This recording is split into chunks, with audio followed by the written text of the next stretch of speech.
You're listening to the Deep Purple Podcast, a fan podcast about one of the most legendary bands of all time, Deep Purple. We take a look at the music, history, and people behind the band Deep Purple and beyond.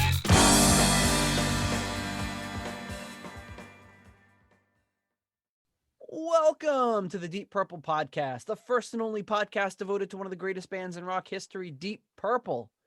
Today's episode is episode number 82, Rainbow Down to Earth Part 2. And coming to you from the frosty, rained-over suburbs of Chicago, I'm your host, Nathan Beaudry. And coming to you from the suburbs of Providence, your co-host, John Renovations Matola. Ah, renovations. Tell us about your renovations. Oh, I'm so glad you asked, because it's all that I've been talking about today. Tell me as if you haven't been telling me about it all day. Well, not that anybody, including our guest today, cared at all. My entire house is going under interior renovation and getting new flooring put in, which has turned my house into a disaster with dust all over the place, new floors, new carpeting.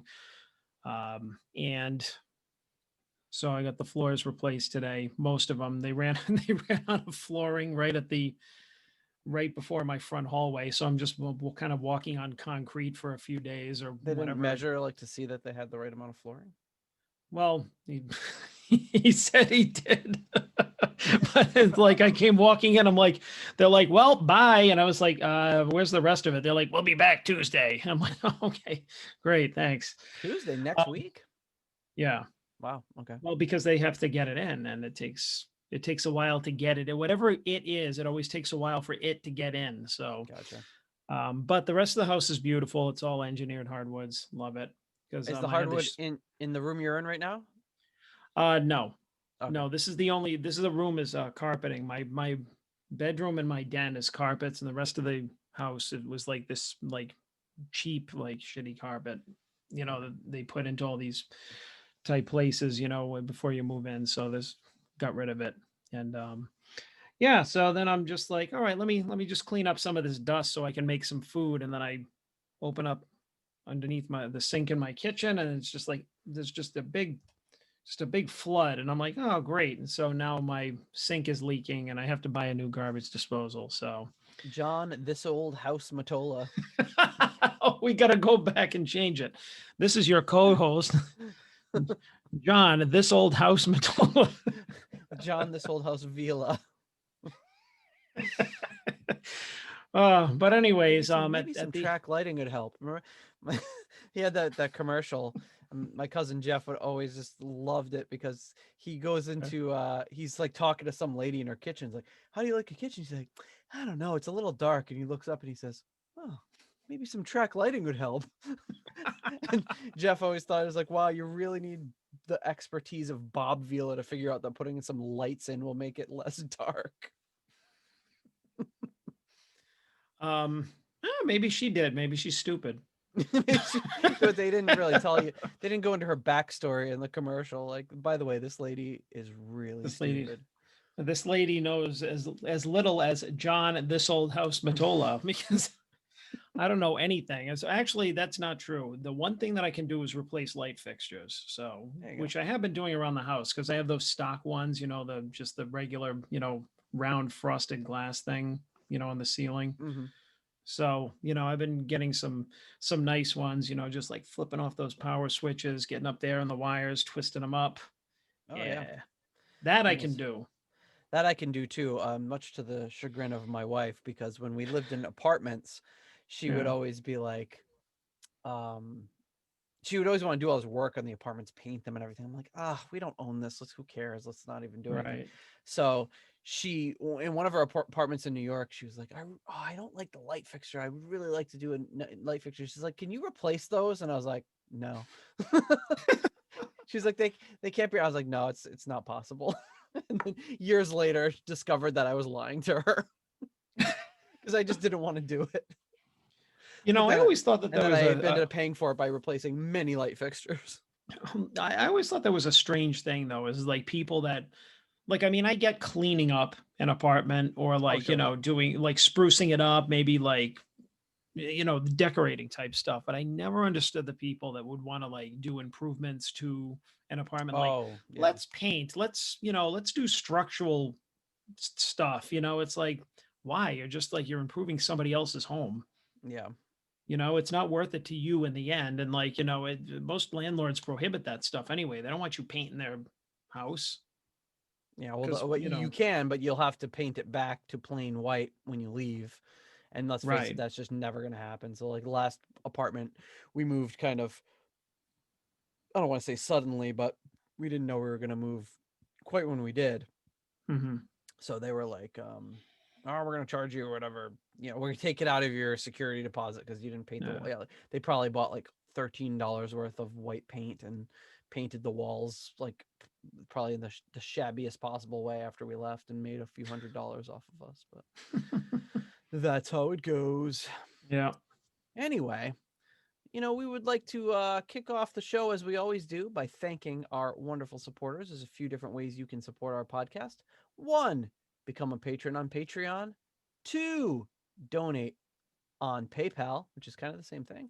And then, of course, 3, leave us a 5-star rating on Apple's podcasts, which still is very lonely. It's very lonely. Not a lot of activity on the Apple podcast. Somebody, I mean, we've only got 42 reviews on Apple Podcasts, and I know for a fact that we have at least 43 listeners. So please, listener number 43. At this point, we could just track you down. We know exactly who you are that didn't write a review. So please write us a nice review. Give us a 5-star. We'll read it on the show. But thanks to our patrons at the $25 Super Trooper tier, Steve Seaborg of NameOnAnything.com and AllTheWorld'sAStage.net. At the $20 Shades of Deep Pockets tier, Ryan M. The $15 Highball Shooter tier, Alan Ain't Too Proud to Beg. The Turn It Up to $11 tier, Frank Thielgard Mortensen and Clay Wambacher. The $10 Someone Came tier, Gerald Kelly. At the episode $6.66 tier, Richard Fusey via PayPal. And Heyo! Hi-oh! Patron upgrade, and a new tier is created, the $5.99 nice price tier, created by our former $5 patron Fielding Fowler, and he says this: too many people at the $5 tier. I changed mine to $5.99 to separate myself from the unwashed, thinking maybe call it the nice price tier. What do you say? Well, I say that's a fantastic idea, Fielding. Thank you for upgrading your tier. Love it. I wonder if somebody going to outdo him at $6 or $6.01. We'll never know. The $5 money lender tier, Greg Sealby, John Convery, Arthur Smith, German Heindel, Adrian Hernandez, and Kenny Wymore. The $3 Nobody's Perfect tier, Peter Gardeau, Ian DeRosier, Mark Roback, Anton Glaving, and Will Porter. And at the $1 made up name tier, L's Murders, Spacey Noodles, The Abominable Leaky Mausoleum, and Michael Vader. Thank you very much for all of your support. A big shout out to our brothers at the Deep Dive Podcast. We've got Sabbath Bloody Podcast, Skinnerd Reconsidered, T-Bones Prime Cuts coming to you soon with a new podcast. In the Lap of the Pods, the Queen Podcast, and the Magicians Podcast, which, as you are listening to this, will have happened just the previous week. So it's debuting on November. Well, it did debut on November 3rd, assuming that we're recording this live. So yeah, by this point, you will have listened to at least one episode of that. So I can't wait to check it out when it releases with our buddy Scott Haskin. And let me just clarify that from now on, all of the patron money will be going to my home repairs. So I'd like to thank everybody for the because I'm going broke over here. So thank you to our patrons for upgrading my home. Back to you, Nate. Yes. Well, previously we've only used it on like Deep Purple books and stuff, but we're gonna buy the first ever garbage disposal with our PayPal earnings. Oh, good Lord. Big thanks to, of course, Jorg Planer, essential Twitter follow. Thank you for all of your support. And then, of course, some updates. Just a reminder: donate to the Tommy Bolin Memorial Statue Fund. Very worthy cause. Let's see. Let's check in on the Tommy Bolin Memorial Fund. Where are we at?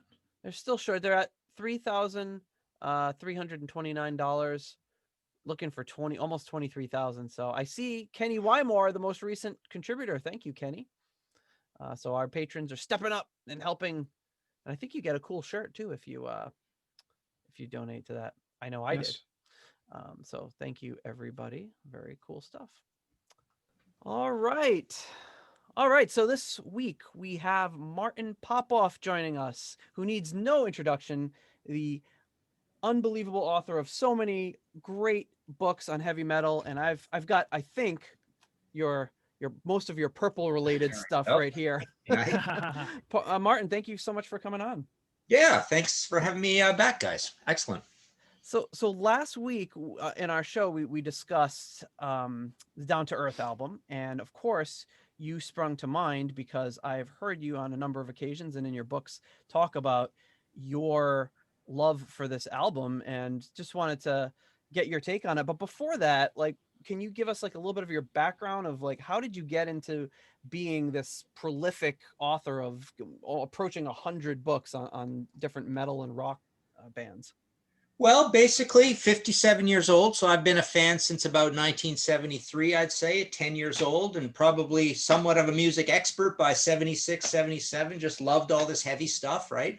And was just a fan and had no link to any of it. And then eventually I did a self-published book of just record reviews, 1942 record reviews called Riff Kills Man, 25 years recorded hard rock and heavy metal. And, we had a print broker business and all this, so I felt comfortable with that process of doing self-publishing. But the big thing that happened is I moved to Toronto, 88, met Tim Henderson. Tim Henderson was running the big HMV heavy metal department here. And he had done a lot of writing over the years. He was breaking away from Drew Masters and Meat Magazine, started Brave Words and Bloody Knuckles. I started that with him. We made the first few issues on my photocopier. And basically that started the whole thing off. That earlier book got republished in 97. And then just doing all these interviews with bands and writing more and more reviews, it just fell into, okay, well, I've got 15, 20 interviews with this band, or 10, and I can add a few more maybe over the next few years. Maybe I got a book here. And just, I think the first, I think possibly my very first book on a band was that old, thin, old Deep Purple book, Getting Tighter, right? Which needs a big, big update now because that was my earliest and least professional of all of them, right? But at one day I want to take that and the Castle Full of Rascals and combine it and update them. And because I've been doing that a lot with recent books. The Rainbow, I'm quite proud of the Rainbow book now as Sensitive to Light. It's a nice, big, thick, well updated book from a much, much earlier version, right? Fantastic. So basically I just started interviewing tons of bands and enjoying it. And in the year 2000, I went full time. And then, the book stuff really ramps up when kind of everything falls away. The magazine went out of print, although we're still a website in 2008. And then, the music industry with things, physical product falling by the wayside, the industry kind of shrank. And so, not doing a lot of bios and liner notes and not writing for 5 magazines anymore. So at that point, it just becomes, I'm almost like a full-time regular book writer guy. So it may look like a lot of output, but, I'm one of the rare guys who this is the main job every day is trying to get these books cranked out and selling a mail order for my website and that kind of thing. So yeah, that's the long and short of it. Awesome. So what was your entry point with Deep Purple then? How did you get into them? I really can't remember. I mean, it would probably have been around 72. I would say around 72 at 9 years old. I remember lots and lots of albums kind of coming into my life. So it could have been Machine Head. I don't think it was in rock. Could have been Burn. Could have been Fireball. But yeah, around that time, and definitely I remember getting Ritchie Blackmore's Rainbow as a new release and knowing what it was. So I was 12. So basically all the Rainbows as new releases, come to think of it, for sure. So yeah, just a gradual thing. I don't know. I get asked that question a lot about bands, and I'm pretty hazy on a lot of them, like what was the first one or when was the first one. So you have got so much output of all your books and also your videos that you're doing. You've been on Pete Pardo's show, which has been great lately. You also do the Contrarians, which kind of which I really enjoyed. And what we're going to talk about today is kind of a contrarian view. Is this being one of your favorite albums? Is Down to Earth? What about it speaks to you? Why do you like it so much more above the more standard picks? Well, various reasons. I mean, I would say number one, definitely the first one's not even in the running. Rising definitely in the running, and that would probably be second. Long Live Rock and Roll and Rising are a little boxy on the recording side of things, and I think there are, most fans would argue that there are a few patchy songs on there. I just feel like it all came together on Down to Earth. I mean, notwithstanding the fact that it's the only album with a certain lead singer, Graham Bonnet, but he's a great lead singer. I'm not crazy about the whole storyline. Like, this is him just basically entering the hard rock realm for the first time. So he's not really writing this stuff, unfortunately. It's more of a Roger Glover joint putting this thing together, Roger and Ritchie, I suppose. But I just love the fact that it's actually, it drives me crazy when people call it a poppy album, because it's nowhere near as poppy. It's not really that poppy at all. And it's only slightly, arguably more poppy even than Long Live Rock and Roll, because you can line up those songs and say there's an LA connection there. There's a Sensitive to Light there. There's a Rainbow Eyes ballad there. The Shed is not even particularly super heavy all the time. Long Live Rock and Roll is a little sing-songy, that's what they kind of level it all night long on this one. So, and then obviously the Joe Lynn Turner albums are all poppier than this, right? But I just feel like, so yeah, I mean, it totally slays any of the Joe Lynn Turner albums for me as well. So I was left with that, and that's why we did a Contrarians, where this was my pick for Rainbow. It is my favorite Rainbow album. And there's a little bit of that thing that happens also with a lot of fans, and it happens with me, and people kind of get surprised too. But sometimes on the super, super, super old stuff by bands, I get this sort of like, it's depressing me feeling. Like Volume 4, Black Sabbath Paranoid, Black Sabbath, not Black Sabbath Master Reality, which I totally love. But I get heck for kind of putting Deep Purple in Rock down sometimes, because it just, you get far enough back in a catalog, and it does have this agedness to it, right? And usually that has to do somewhat with the production, but sometimes there's bluesiness and psychedelicness and stuff like that. But with Rainbow, anyways, I find the first 3 Rainbow albums do have quite an antique-y feel to it. So I don't mind the fact that this feels a little bit more professional and updated and nimble on its feet, and better produced, I thought. And like I say, I think it's basically just as heavy as Long Live Rock and Roll. Maybe not quite as heavy as Rising, because Rising is that famous Rainbow album. Like, when we got that as kids, it was like the first record ever that was what we called a perfect album. It had nothing mellow on it, right? Nothing at all. And it literally was the first one that we had ever heard. So we loved it for that. It was a 6 out of 6, basically, right? Yeah. So I mean, there's some reasons kind of to get you started. Yeah, I know with John, if he could have rated all the tracks on Rising a 6, he would have, but we kind of cut our we cut off our our rating system at 5. Right. Well, I meant 6 out of 6 songs, right? Yeah. Yeah. Yes. Or if you ask Richie, 9. Yeah. Right. Yeah. Or Ronnie, he doesn't. I mean, it was shocking to see him kind of put down Light in the Black, right? Because there's so much instrumental stuff on it, right? But anyways. Yeah, and we had played some of like one of that like tour bus interview he does, where he just kind of trashes Rising, and how he talks about how much he really liked the first album. I don't get that at all. Yeah, we were kind of surprised, because we had a very like warm feeling towards the our memories of the first album, but upon re-listening to it very critically on the show, we quickly realized, it has some, like you said, that a little bit of that antique feeling to it, and also just it's a little disjointed. It's more of a collection of songs than a complete album. Yeah, and it's starting off the band with Black Sheep of the Family, and oh man, it's if you don't like rock and roll, there's and the production, the playing, you can tell this band is not exactly thinking in a heavy metal frame of mind, right? Some interesting little arrangements on it, but I've just never been much of a fan. I mean, obviously, just like anybody else, for me, it's mostly about like 16th century Greensleeves, A Man on the Silver Mountain, and then next move on, Right, right. Yeah. Well, cool. So you said in your book, you argued that the success of this album had more to do with the new wave of British heavy metal than it did with the singles on the album.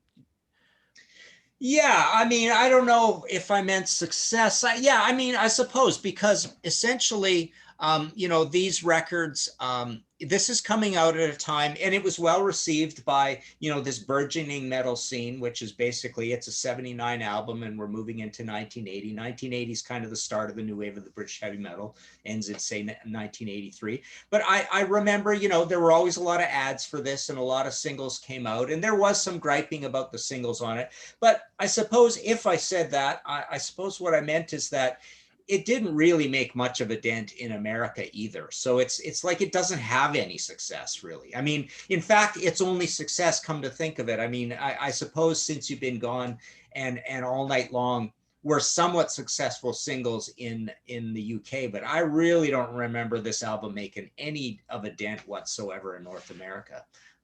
It didn't take them to any next level. And, again, I want to reiterate that I just really think that songs like what do we got here? Eyes of the World, No Time to Lose, even though it's a little party, a little circular riff, but it's pretty heavy. Love's No Friend is heavy. Danger Zone, totally heavy. And Lost in Hollywood, totally heavy.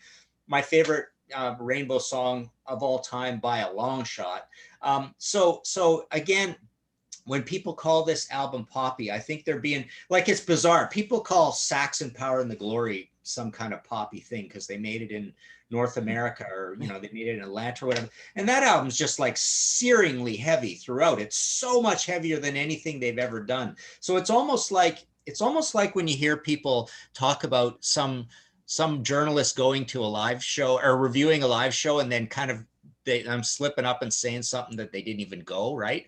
That reminds me a little bit of what they say about that Saxon album and a little bit of this Rainbow album. But with the Rainbow, to be fair, when people call it poppy, they're just doing that lazy thing, and all they're thinking about in their mind is Since You've Been Gone.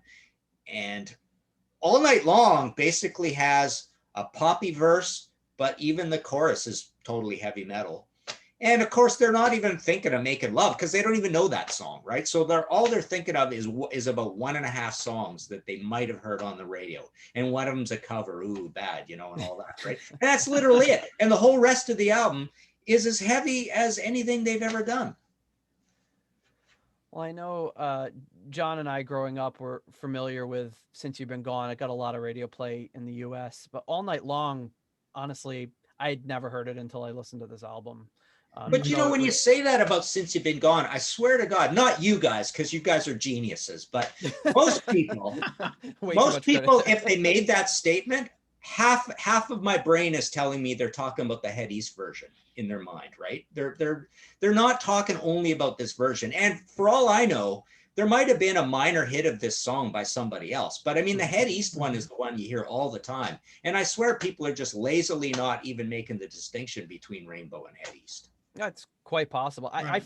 It seems to me, and we've talked about this on the show, there tends to be this, like you said, this kind of lazy or knee-jerk reaction to a lot of things, and they hear whatever their friends or other people say it, and it gets this momentum, and you can never get out of it. It's like, oh, that album, that's the poppy one. Oh, they have Since You've Been Gone. Oh, that was all pop. Or Come Taste the Band. Oh, it's a terrible album. It's not really Deep Purple, or whatever it is. There's all of these things you hear repeated again and again and again. Yeah. This album's terrible. This album's a masterpiece, and it's really hard to break through. We've got a lot of great listeners who listen to us, even though we will have some contrarian views sometimes, and they'll, even if they don't agree with us, they enjoy listening to it. But so many people are just shut down, and they made their mind up in 1972, and they don't want to listen to anything else. Yeah, yeah. And I actually we did an episode of the Contrarians on Deep Purple, and I picked Perfect Strangers. And some of the argument I made about Perfect Strangers being my favorite Deep Purple album applies to this as well. But even more so with Deep Purple. And the point there was that everybody remembers fondly their favorite songs on every Deep Purple album, but when you actually do the math in your head and figure out how much of the album you really, really love, Perfect Strangers came out with that much higher percentage for me, and that's why I picked it. So there's a lot, and Rainbow's a bit like that as well. I mean, like I say, I think one of the reasons I picked this over the previous two is that I probably like and love maybe two more songs on it than either of the previous two. That makes sense. So speaking of your favorite song, you just released, I don't know if you just released it, but I got an email the other day for your ebook. So of course I purchased it right away, your top 20 Rainbow songs. And just want to give that a plug because I think it's a really interesting, very quick read. It's only, how many pages is it? 20 pages. Page per Yeah, well, it's not even, it's a fake 20 pages. I mean, the idea with those is that I've been looking for, like, I thought, what kind of product can I come up with that I can write about that also builds off of any sort of homework I do when I go on Pete's show about a band. Like we were doing these deep cut dives and album worst to first and all this stuff. So I kind of shadowed. I mean, we did a Blackfoot one, so I did a Blackfoot one of these. And so I thought, I'm going to try to invent this product. It's a 99-cent Canadian product, so it costs people 75 cents, right? So it's essentially like asking people to pay for a long magazine article, pay me 75 cents, right? Mm-hmm. So it's a whole different kind of pay thing. And I thought, well, okay, I'll write a whole bunch of these. And the other thing I did with them is I thought I'm going to experiment with my speaking it into voice recognition software and then cleaning it up, right? Oh, but wow. I found that all of these really take about 3 hours a piece to do. I was hoping they would take me 2 hours or even an hour, right? And that's not the case because you're still friggin' having to look up all sorts of stuff all the time that you thought you knew, right? Like today I was comparing, I was writing in my a Snowy White article, right? I was comparing them to J.J. Cale, Jerry Rafferty, and who was the other one? J.J. Cale, Jerry Rafferty. Anyways, three guys, Mark Knopfler. And I thought, and I had to friggin' look up every single one of those guys on Google just to make sure I was spelling their name right? Yeah. JJ. Do you put dots between the J's? Do you put a space? Mark Knopfler, I don't know how to spell Knopfler off the top of my head, right? So Jerry Rafferty, you got to make sure it's not Rafferty, or something, right? Yeah, yeah. Sometimes you think it's like, is it Thompson with a P or Thompson with no P? Oh, yeah. I mean, all of those, all the different Townsends and all of Vinnie Paul versus Vinnie Appice, you know it, you forget it, you know it. I like 30 times I've done that one, right? So they took longer than I thought, and they're not selling that great, but I've done about 10 of them now or something, or 8 or something, right? So I may continue on with it. And then the other thing I thought with them is that if I do all these things, is it kind of a good enough idea to anthologize them all in a print book at the end anyways and get some extra mileage out of it? So anyways, that's why I did this Rainbow thing, and because I went on Pete's show. So and it's a neat exercise. I mean, I always like these lists that people do too. So oh yeah, it's really great. I enjoy the lists, and John and I have talked about this a number of times. It's I love listen, like somebody the other day on one of the Deep Purple groups on Facebook, which I should not even be a part of. I just kind of lurk and observe, because if you even try to post on them, people will they're just yelling at each other about how if it's not Blackmore, it's not Purple and all that tired stuff. But somebody posted like, here's my top 11 Deep Purple albums, and it was like the last 11 albums you'd ever think of. It was an amazing listen. I had so much fun reading his reasoning behind it. And while I didn't agree with his list at all, I really thought it was cool because it's his list. I don't care what he doesn't have to like the same ones that I do. But so many people take it so personally. Like, I'm sure over the years you've had to get backlash from that. How do you deal with people telling you how can you not say In Rock is the best or whatever? Yeah. Well, and I really don't like when people are just being contrarian just to be contrarian, like, haha, look at my crazy list, right? I never do that, right? Never ever do that. But you know, and I always have those debates too with you know, I have a lot of people who say basically the voting public who votes with turning something gold or platinum or double platinum is correct. That is the correct answer. Or their most iconic songs, you can't argue against their most iconic songs and blah, blah, blah. So people sometimes do think I'm being contrarian just for the heck of it, but that's not the case. I mean, with many bands, my favorite albums are the massive albums of theirs, right? And I'm not a hater of the Police or, but you know, a lot of big bands that you're not supposed to like, I totally can like, you know. But yeah, it's funny. You get in these arguments, and you guys probably realize. I mean, certain types of fans are more belligerent and trolly than others. And I think Led Zeppelin fans I've found are worse than Deep Purple fans, I would say, in terms of being like they can do no wrong, so don't ever say anything. Oh yeah. Any of the stuff. It's bizarre. It's almost like there's a little cult, you know, for Led Zeppelin. It's really strange. You know, because we've had this big argument about the meaning of the word overrated or underrated, right? And I go into this big rant about, well, Led Zeppelin, you could say they're overrated for all of these reasons. And one of those reasons is they're rated as the greatest band of all time. So it's easy to be overrated when you're rated as the greatest band of all time. So I start with that, but that just goes over everybody's head. No, they're not overrated. Shut up. Yeah. I always just think to me, I lately I've been thinking, isn't everybody just rated exactly how they should be rated? You know what I mean? Like, is there a such thing as overrated and under? Like, if Led Zeppelin is, they're not my favorite band of all time, but a lot of people make the argument that they're the best band ever, and I think certainly it could be made.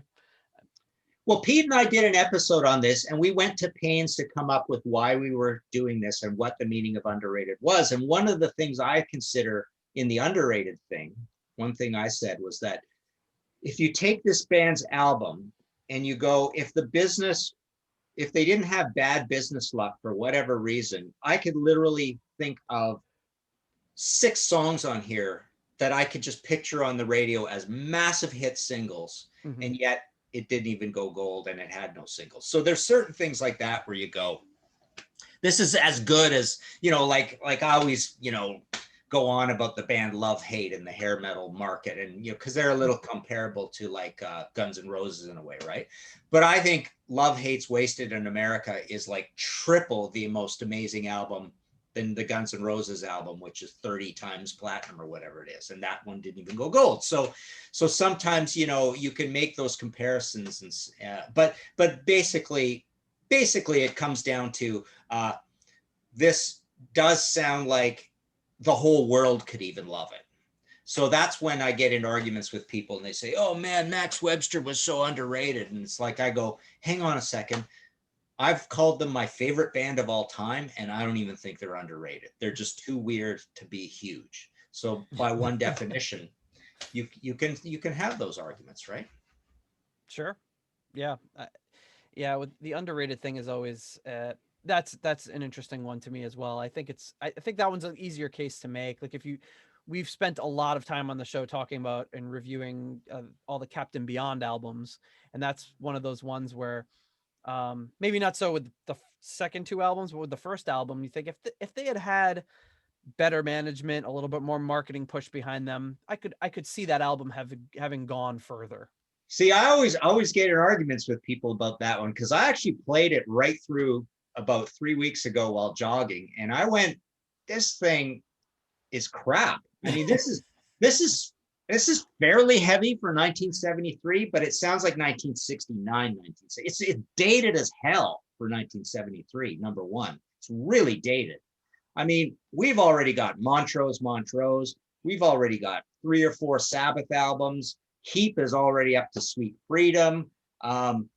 Kiss and Aerosmith are right around the corner. I mean, that record does not, to me, that record, that's one where I get in a lot of arguments with people, because I play it and I go, you know, this is proggy and weird, and this part goes to here, and the singer's not very dynamic, and everything sounds like friggin' Iron Butterfly from 1970, yet it's 1973.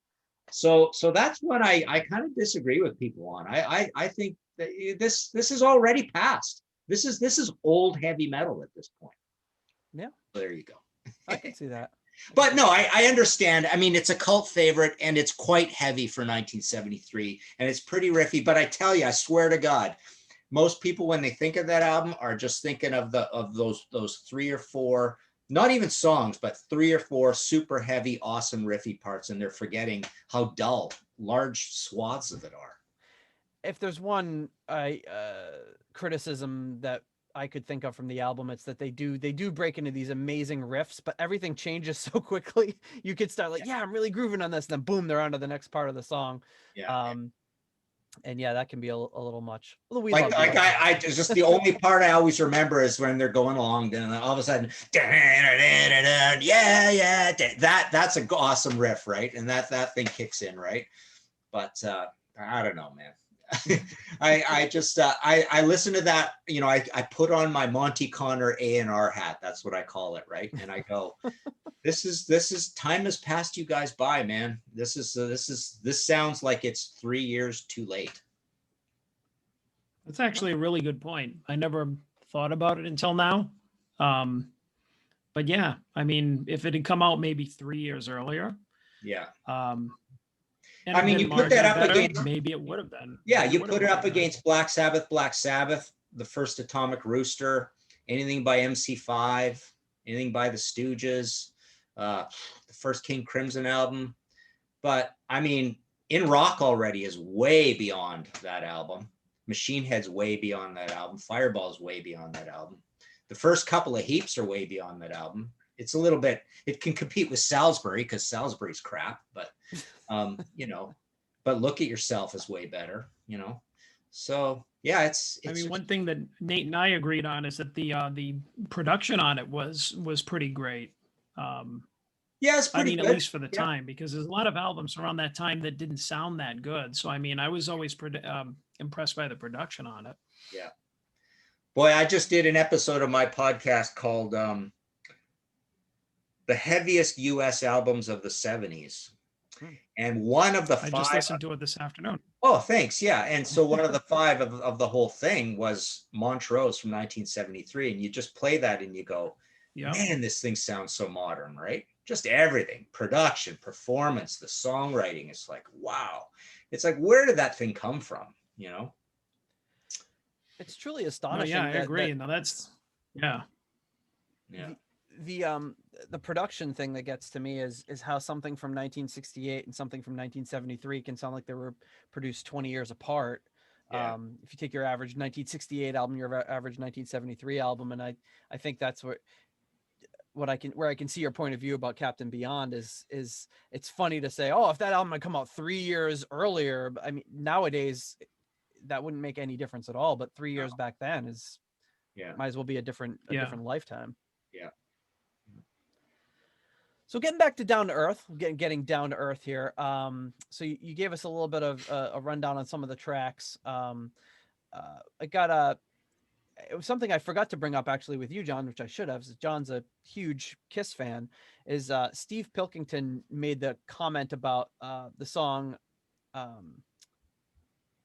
about making love sounding like it could be reminiscent of a Kiss song. What do you guys think about that? Mm-hmm. I think he's just remembering the title. Yeah, the title would probably be more vulgar if it was a Kiss song. No, they have a song called Making Love.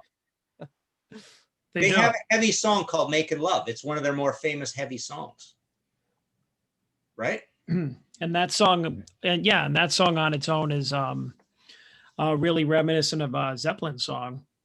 So, yeah, Making Love doesn't sound anything like this Making Love. One's a ballad, and that's actually one of the heaviest Kiss songs of the early days, right?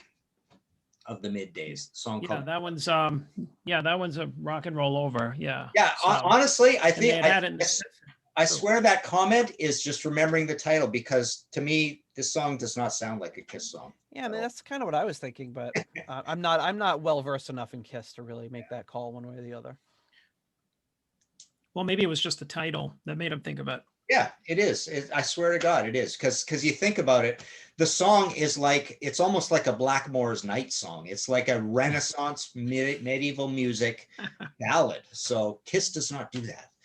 No, not a lot of Renaissance style Kiss songs.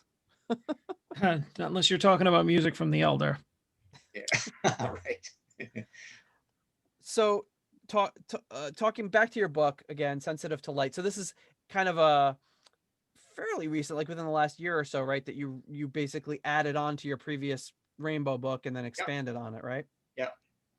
Lots of just what I love about your writing style and the way you do your books is there's a really good mix of quotes and then your own kind of opinions thrown in there. And sometimes there can be a little too much of one or the other in a lot of these rock books. And I'm sure most of it comes to the fact that you have 85 books. So you've got it down to a science now of how to really put out a high quality book. And you're one of the best in the business. You're, so you've obviously had a lot of interviews and interactions with the fellas from Rainbow. And speaking of this album, you have any memorable interactions or quotes that you can remember from those guys? Yeah, I mean, I definitely talked at length to Graham about it. And, Graham, funny situation. He even reminds me a little bit of Snowy White, who I just interviewed. And it was the same sort of enigmatic, I don't really fit in this world thing, but here I am doing it, when he was in Thin Lizzy. But so Graham comes into this band and doesn't write. He's never been a writer. He comes into the band on the strength of the Only One Woman song, right? And so he's in there and everybody's kind of like a little shocked that he's not writing the songs. He doesn't have any ideas. So that's a quote, I think, from Ritchie Blackmore that he told me. So Ritchie told me a bit about this album. Graham told me a bit about it. And even in later years, in fact, I think one of the times I talked to Graham is even post that book coming out, but I don't know if I asked him any more about it. But yeah, he remembers coming into the band, and there were a lot of singers auditioned. There were bass players, but I think the most I got on this era is probably from Roger, and he said some interesting things about first coming in and having to mediate between Ritchie and Ronnie, who kind of weren't talking to each other, and Ronnie wasn't really into the project, and Ritchie's trying to do marriage counselor between them to get back together, and it doesn't work. And then Roger's producing, and then basically Cozy looks at him one day and says, "You're doing this, you're playing the bass now. Why aren't you in the band? Like, let's join you up into this band." So they're recording in France at this castle using the mobile. And so Ritchie, that's right. Ritchie and who else told me this? Ritchie definitely mentioned the chocolates, right? Like he said he'd go to Cozy's room in the castle, and Cozy would say, "Oh, come on in, Ritchie, let's have a talk. What do you want for chocolates? I've got Crunchy on this one. I've got Kit Kat here. I've got milk creams over here." And Ritchie says the funny quote in the book, he says, "Cozy, he was like a little granny." And then someone else candies. and someone else was talking about when he was in England, he had the same thing. He had all these chocolates all laid out. And then one of them was saying about how Cozy would jump in his car and drive off at high speed to go home after recording, like he'd be going back and forth to England all the time. But no, never interviewed Cozy before.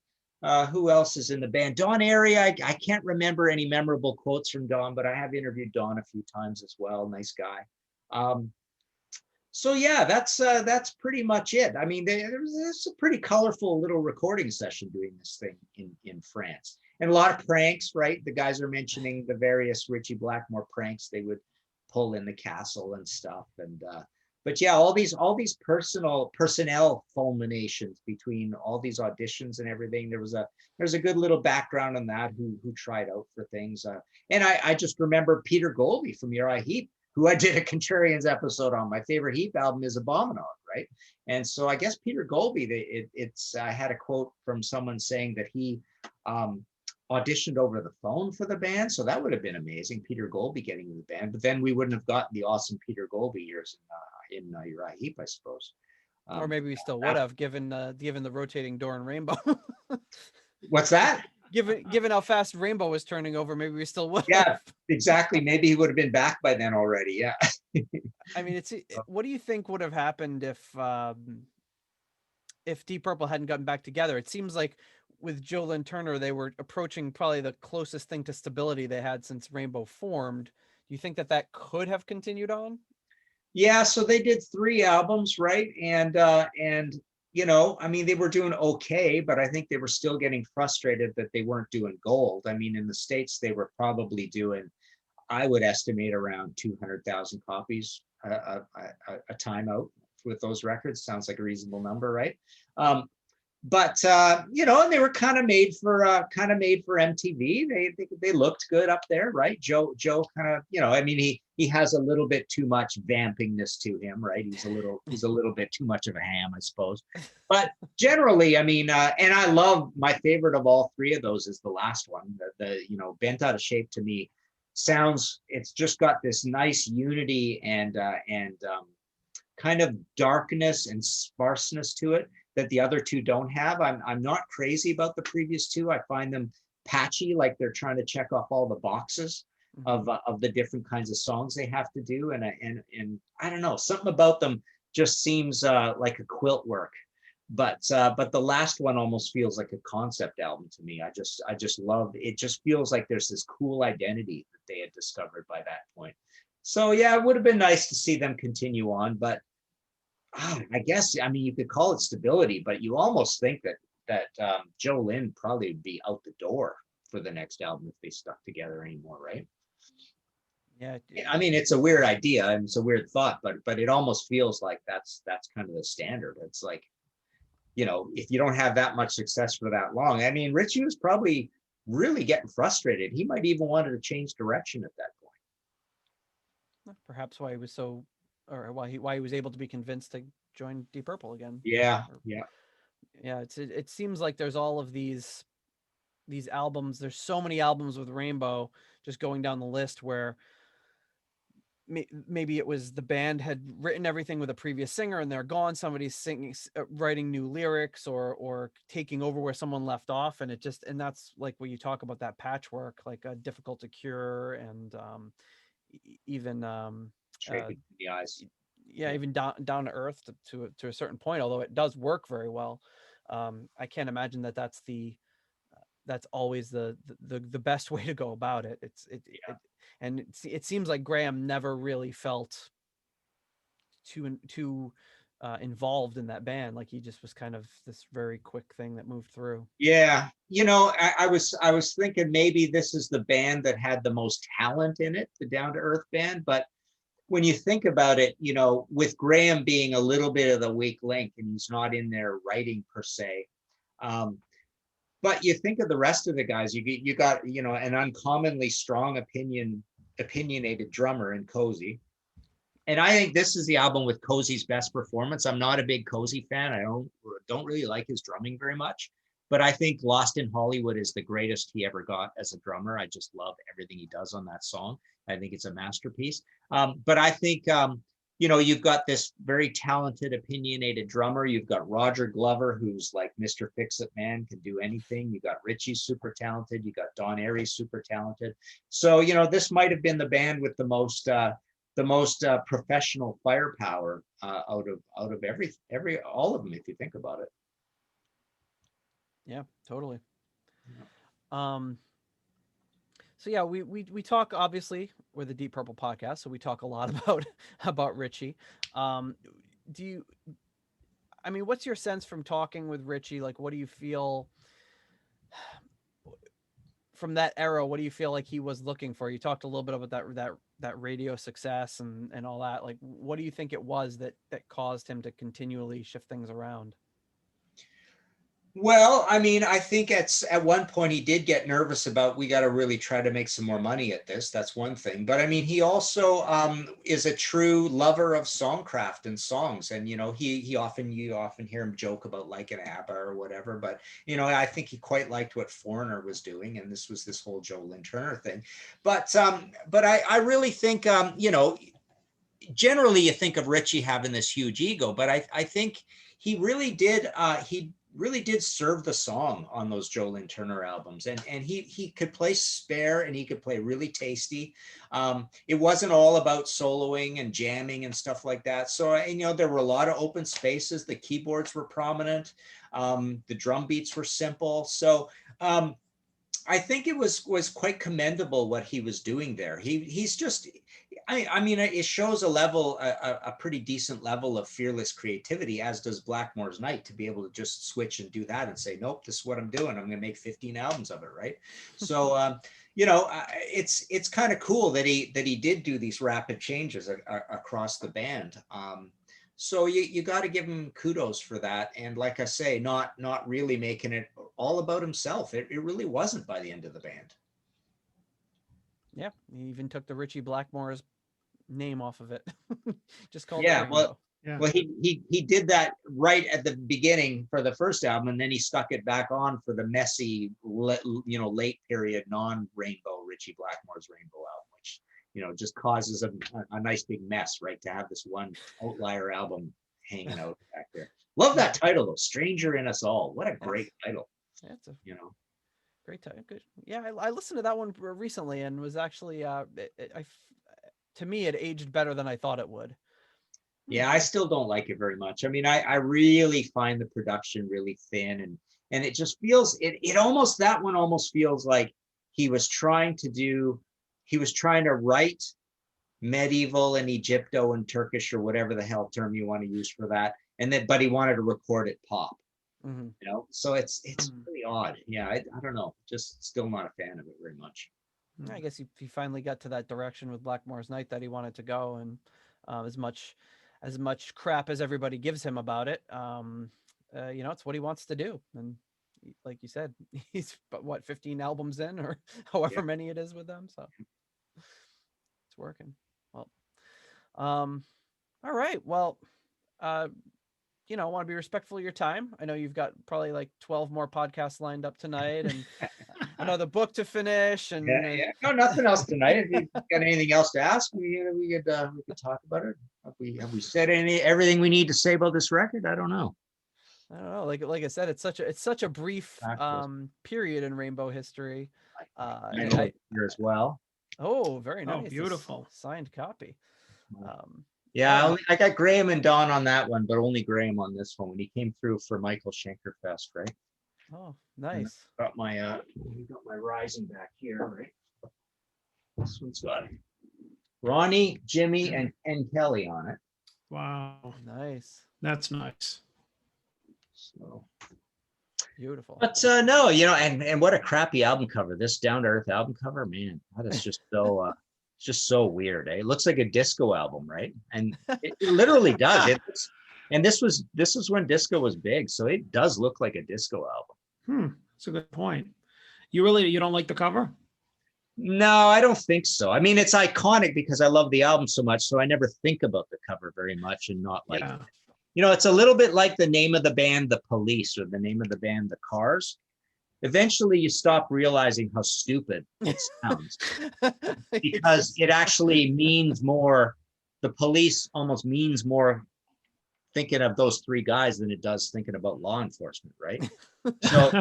So I never really think about this record very much, or this cover very much, as being bad, just because it's such a big part of heavy metal fabric, right? Heavy metal culture, right?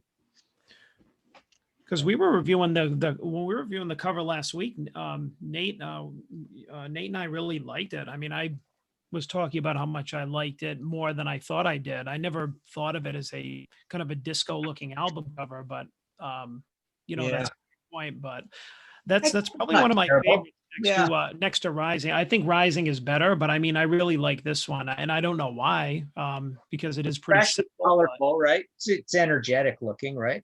Yeah, I think it's because it's colorful. The same reason I like the Rising album cover, but for much different reasons. It's not really down to earth. It's more like orbiting the earth. Right? Maybe it's going backwards along that rainbow. You're seeing it in reverse. Oh yeah, it's a rainbow. I never even thought of that. That's weird. I never even noticed it as a rainbow. I just thought it was like something circling the earth. Wow, that's crazy. So yeah, so you're right. It's a rainbow. So it starts on Earth and it's gonna join back up on the Earth. Huh? I never noticed that.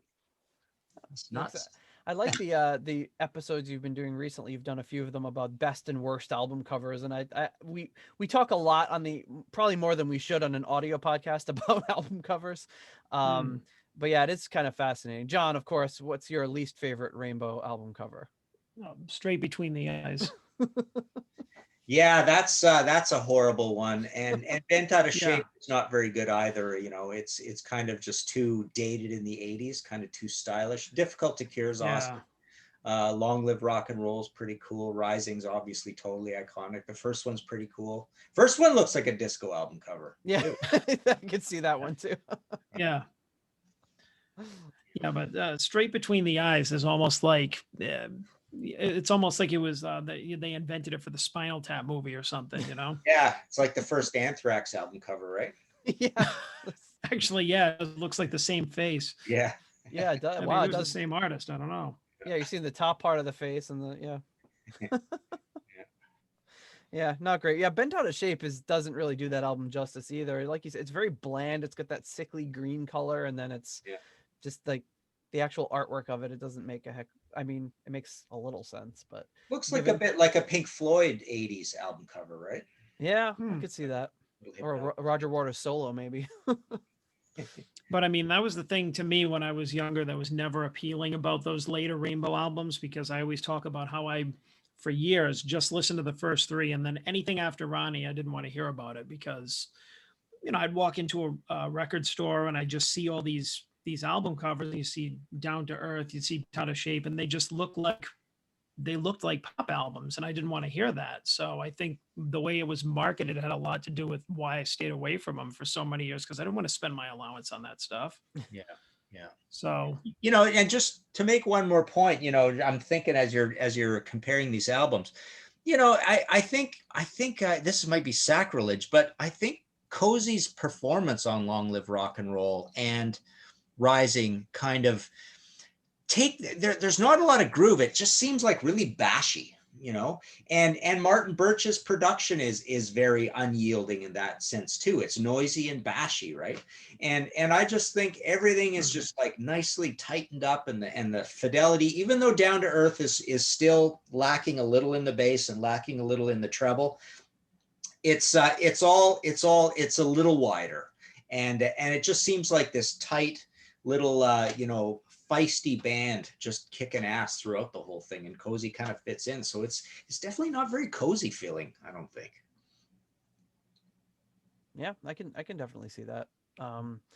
It's yeah, I think Roger's production really took them in that new direction, and to me, the JLT stuff can sometimes be a little bit too on that 80s side where it doesn't resonate as much with me. And I feel like the thing I really love about this album is it seems like a bridge between the Dio era and the JLT era, and it takes the best parts of both for me, both in the playing, the songwriting, and the production. And that's why we haven't like done full reviews of the last two JLT albums. We've done everything else by Rainbow on the show, but I'm going to be interested to see where this one falls in the lineup of all these albums. If it's not my favorite, it's probably number 2 after Rising. Mm-hmm. Yeah. Yeah, and I think most fans won't put it any. You know, God, I swear, probably most Rainbow fans would put it number 4. I mean, usually they'll probably go Rising, Long Live Rock and Roll, and for some god awful reason they'll stick the first one. I hear a lot of people just love that record, so they'll put that record third, and then this one. So this record is not going to come up very high in most people's lists, I don't think. It's weird because like you think of Eyes of the World and Danger Zone and Lost in Hollywood. It's like, man, they never got any better than that, you know. Well, like you talked about, that kind of knee-jerk reaction, and I think if they sat down, like for me, and of course it's easy for me to say we're doing this show, so I've had to expose myself to albums that I may have written off or just not given a fair shake, and you sit down and really force yourself to listen to it critically, and you think, wow, that's has happened so many times. I say that's way better than I ever gave it credit for, than I remember. I haven't listened to this album in 15, 20 years. So listening to it now, I'm really shocked how much I'm enjoying it. So it's nice to always have that continued experience. Cool. Right on. Okay, guys, very cool. No, that's how I felt about this. Yeah. Great. Good. Well, Martin, want to really thank you for stopping by. I want Sure. to again recommend your book and your new 99 cent, or as you said, 75 cent US Yeah. top 20 rainbow songs. Guys, you can't afford not to buy it at that price. You have to pick this up. It's a PDF. It's a really fun read. Go through this list of, I'm not going to give you already gave the number one away, but I won't give any of the other ones away. But you got to check it out. It's really interesting stuff. And we really appreciate you stopping by. Absolutely. Thanks again, guys. Very All cool. right. Thanks so much. Yeah. Talk to you again soon. See you later. Thank you for listening to the Deep Purple Podcast. If you like what you hear and would like more episodes in the future, please donate on Patreon to support the show. You can also give us a rating on iTunes to help new people discover the show. You can follow us on YouTube, Instagram, Twitter, and Facebook for show updates. See deeppurplepodcast.com for more details. Thank you for listening.